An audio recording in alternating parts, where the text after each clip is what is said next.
Stormwater Runoff by John Berman.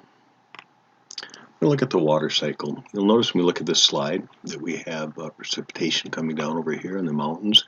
That water then becomes what would be called runoff, and surface runoff flows down here, absorbed into the groundwater, or can run off the mountain and flow through rivers and lakes until it eventually reaches the ocean, where it evaporates, forming condensation.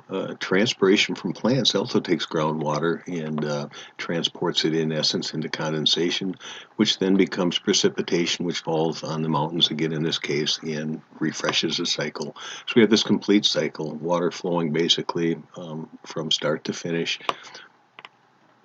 So surface runoff is what I'm going to concentrate on, and primarily storm runoff, which is becoming a problem. I'm going to try to answer the following questions here. We're going to look at what's changed over time, why do we care, and why does it matter?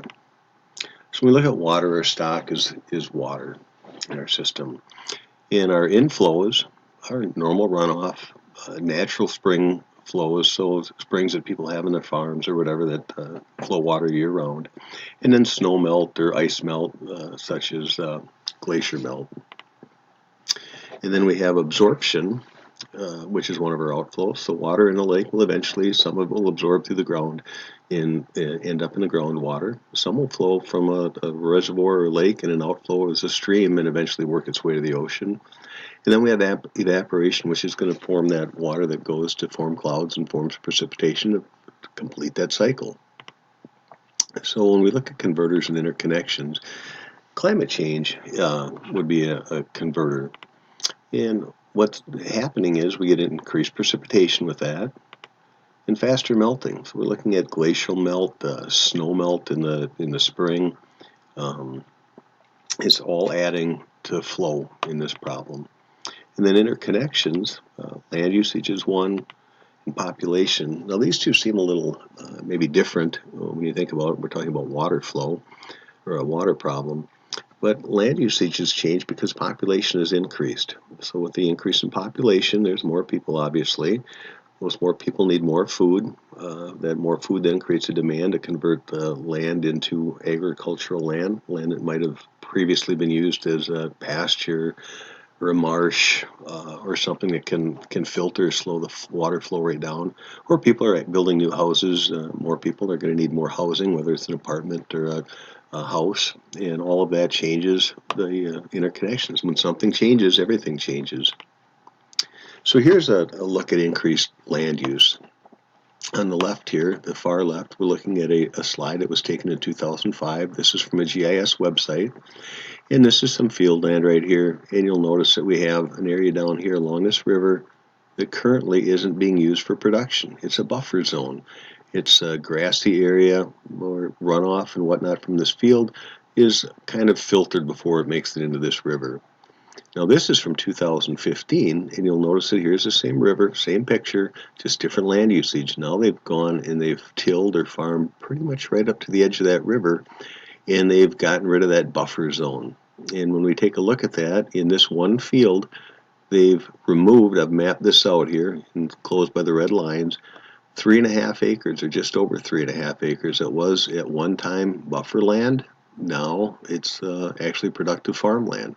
I guess it's good if you're looking for food production, but when we look at it for runoff, it's going to have a problem where more water is going to move from this field quicker and unfiltered, taking manure, fertilizer, and whatever else with it, into this river, which happens to be a Class A trout stream in the state of Wisconsin.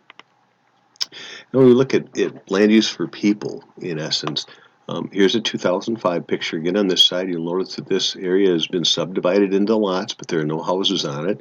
So it's acting like a buffer. Here's a river down here at the bottom again, and rain that's falling on here could absorb in. There's no concrete patios. There's no roofs, no driveways or such to run the water off. It absorbs in and eventually makes its way into this river, but it's filtering off contaminants and whatnot. Here's an area subdivided out again. You'll notice there's not houses in all of it, as well as down here.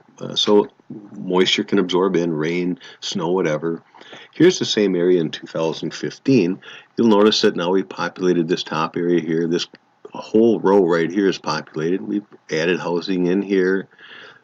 We've added some houses down in this section right here. We've completely populated this area out right here. And what we've done is we've built housing for more people, the increased population again, but we've cut down on the absorption rate of this land. There's less usage in here where that land, or less land that's used as an absorption layer, if you will, where the water can filter through and absorb into the groundwater. And when we look at stormwater damage, we run into a couple things.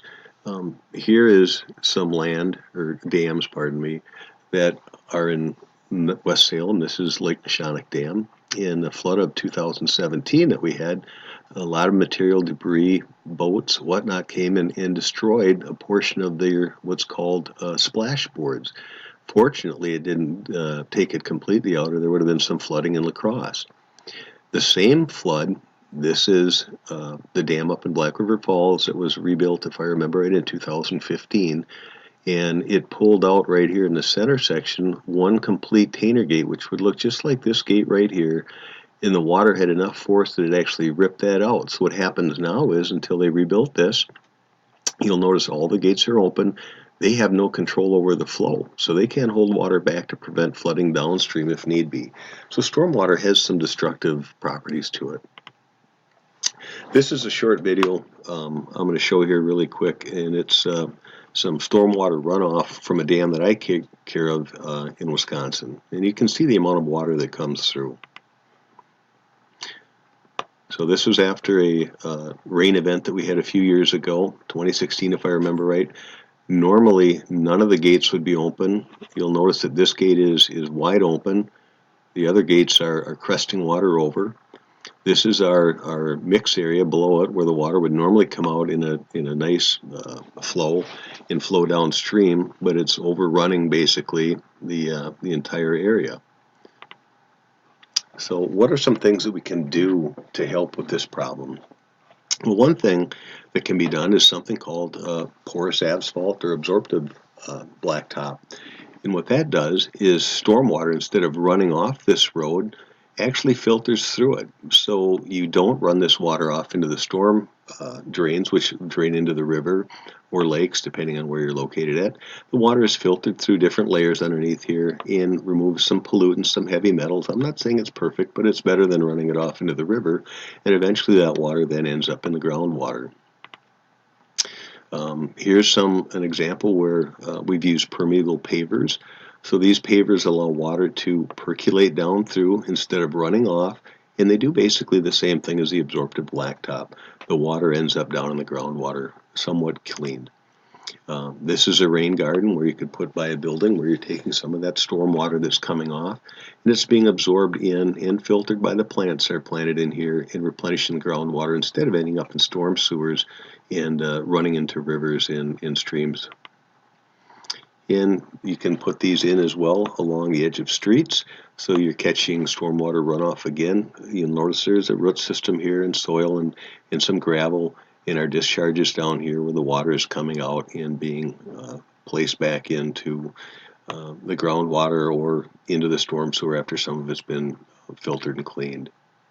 So resources I used for this project, the water cycle came from the nasa.gov website. The pictures of the different land uses came from the Monroe County, Wisconsin GIS website. Western Technical College Sustainability Department provided the information. That's what they've done with their permeable blacktop and pavers and such. Then all the photos were taken by myself as well as the videos. Thank you.